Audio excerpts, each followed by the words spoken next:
we literally just said not to do this to mortgage the future, but it's like you might need to just be like, all right, let's move some of these prospects. Let's get like a Jason Robertson. Yeah, for cap Just reasons. yeah.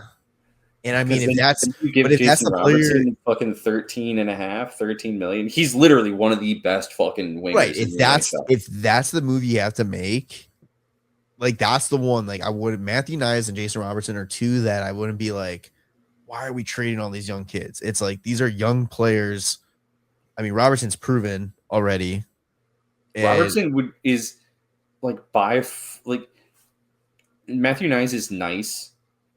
The contract that he has is like the best part, but Jason Robertson is by far a better player, oh, like 100%. by a mile, like a Yeah. better player. I would like if you're gonna move a bunch of assets, and it's gonna probably take the same amount of assets to get Robertson as it would for Nyes. Get Robertson Oh, because 100%. It's Robertson the Knives. Like yeah, that's my like well, but it's like the gap for me. It's like it's huge. Like I get Nyes is a good power forward, but Jason Robertson is like he's such an elite fucking player, dude. the thing is with Knives is he's 23. Yeah. He's locked down. Yes. That's the big part of the trade acquisition would be the fact that he's already locked in at a Yeah. really good contract. And you're trading for his potential, basically. At this point, honestly, if Jason Robertson doesn't end up with a contract, which is very likely, if the time is just clicking down, well, he's still an RFA, I think. Yeah, he is. Fuck. I Offer was gonna sheet. say because you could offer sheet. We have the picks to give up. Yes. You could just and it, either That's a lot of picks though, and you could end up getting fucked like how Florida would be if they didn't have top 10 protection. I'm not saying though, like what's we got to see what like the range is. I'm not saying go and do the 4 first-round picks. That's exactly what it would be. I don't. Because I think if you're gonna offer Sheet Robertson, like you're gonna have to sign him for like 13. what is the offer sheet compensation? It's dude, it's like anything over like 8 million is like the first, like 4 firsts. But you could 11. So it's over 11.7 is 4 first. is it really? It's 11.7. That's funny. Yeah, So give him 11.69. but this was. But this is for this season, so I'm sure that's going to go up more with the cap going up too. Yeah. But it's like honestly though, it's like what you can do though. I'm saying you go to that tier where you give up what is it? 2 first and a second and a third, the one that's right below it. Yeah. We have the capital of from other teams that so it's like we're not losing picks. We'll still have picks to make in those rounds. You either get a great player at a great contract or you put a division rival in a very tough cap situation. Yeah.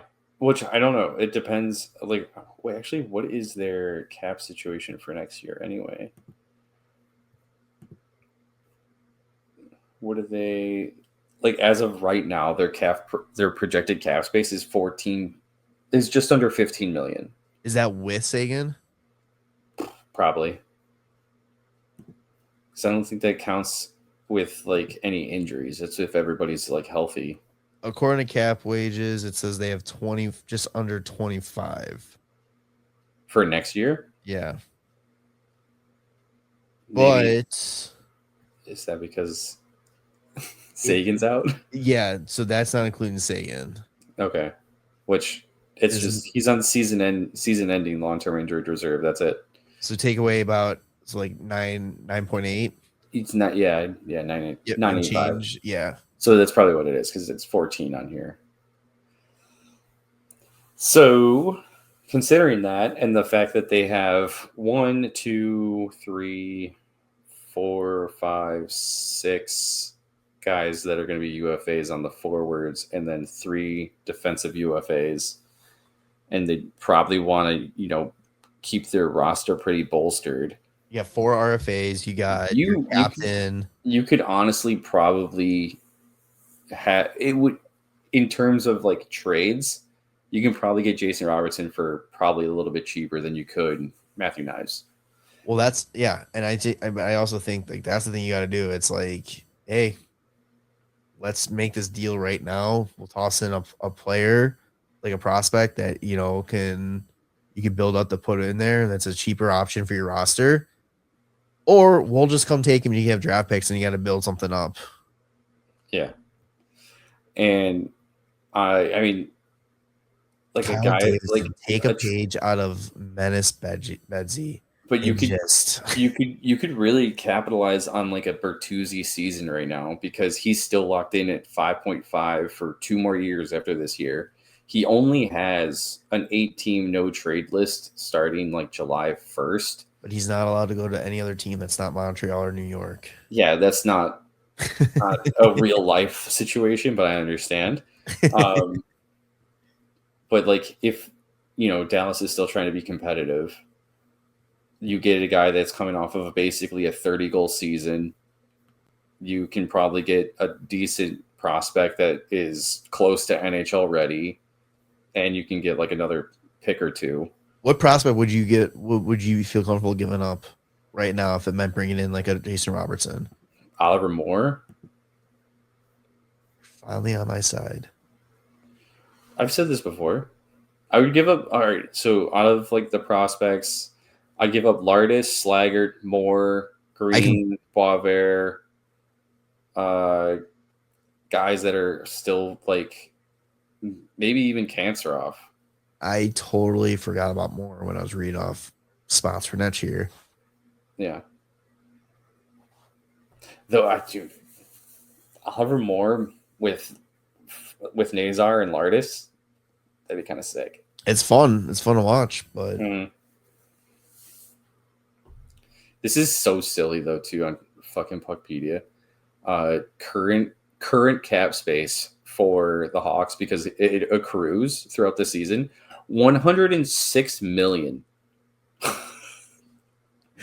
Oh god, that's fucking hilarious. So the Hawks have just over 42 million in cap space next year. Yeah. That's great. Big fan. You think Dallas would take like Mangiapane? No, I don't think so. Unless like it's at half retained. But even then, like, does he fit into their lineup anywhere? Yeah. No, I'm just looking at like this and his name popped up and I was like, yeah, he's a cheap option who maybe he finds his game and at the deadline it's one of those things, but I'm curious if like anyone's ever tried to work out a situation where or if this is like cap circumvention, if like you sign somebody at free agency with the purpose of giving them a bigger contract to retain half of it immediately and make a trade. Yeah, I'm sure there's rules against that. It probably is, right? Like, how funny would it be if we were just like, oh, like, who's this player that you really like that you wanted to, that you can't have right anymore because you run out of cap space? Okay, we'll sign him for like double the amount that you have available, and then we'll trade him to you at half. Dude, I would offer sheet Robertson. Yeah. I'm looking at this. So it would be 2 first. Yeah. So that'd be 27, 28. Which fuck them picks now. Which more likely, but then it more likely gets replaced by Florida. Hopefully and not. Edmonton's. But okay. But hopefully not. But I mean, let's be realistic here. Yeah. Edmonton and Florida's picks will replenish that. Yeah. Then you give up, is it next year's second and third? So then we still have Vancouver's second, which at the rate things are going is going to be a better second than what we have. It's going to probably be like the 33rd pick. Yeah. Yep. And then it's like we won't have a third pick then, but a third round pick, but at a time when it's like ready, it's like, all right, let's go. I'm trying to think too if like those absolutely have to be.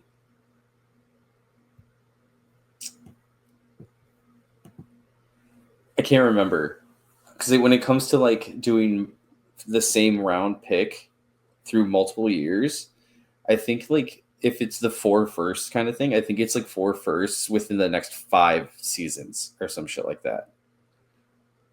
Yeah, I remember there was something goofy with that. So I'm curious if it's like, okay, like those second and third round picks have to be either from the same year or within like the 2 years, since the two firsts are over 2 years. But either way, I I think I that'd be fucking cool as hell if we fucking just offer sheeted Robertson. Why would we? I mean, division rival. We're Mhm. about to get. We're on the verge of getting good again. I mean, the only thing we have to worry about is like if we don't lock up some of our guys, and then they, Yeah. they try to return the favor down the line, but realistically, they won't be Whatever. can do that. Whatever. Let them Like you try. said, fuck them picks at that point. Let's fucking win hockey games. Yeah. Yep. If they did it, I wouldn't be upset. Will they do it? More than likely not. No, the NHLs are fucking GMs are cowards. Yeah, the St. Louis will do it, but And I stick with my stance. The NHL GMs are cowards. yeah. I think was it like St. Louis has done like 20% of like offer sheets in the NHL since they've been around, like the ability to offer sheet.